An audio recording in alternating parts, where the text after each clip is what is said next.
Like many successful Kiwi businesses, this next one started in a garage. So you could say it started small. In the ancient art of bonsai, practitioners work meticulously to craft the perfect miniature tree. Stephen Yin is one of them. I always consider bonsai as this freestyle art form.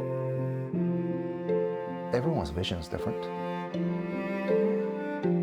So we've got these two tools where one is for cutting branches and the other one is for removing wires. We try not to remove any branches at this time of the year because trees just wake up from their dormancy.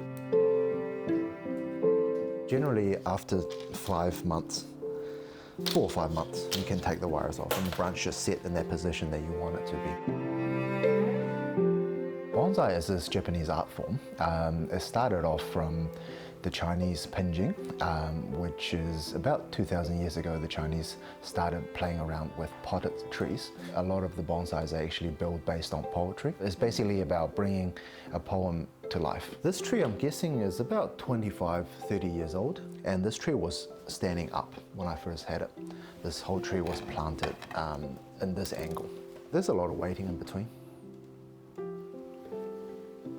which is great, I think, if you've got a busy life. Mid last year, I was approached by this young filmmaker called Luke and Alice, and they wanted to do a documentary on my story about bonsai. So we have a documentary about MiniGardens Bonsai and how my wife and I started the business. Let's check out the garden.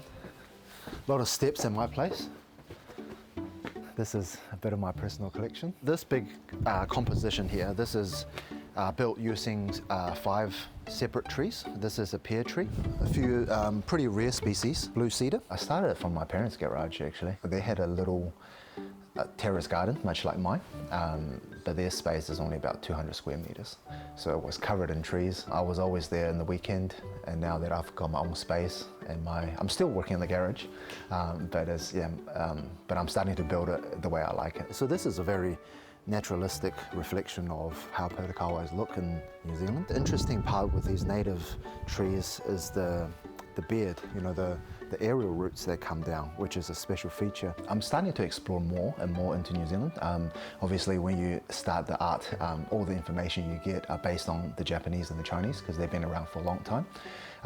So the native stuff haven't been practiced as much. I'm very much in love with the kahikatea and the kowhai.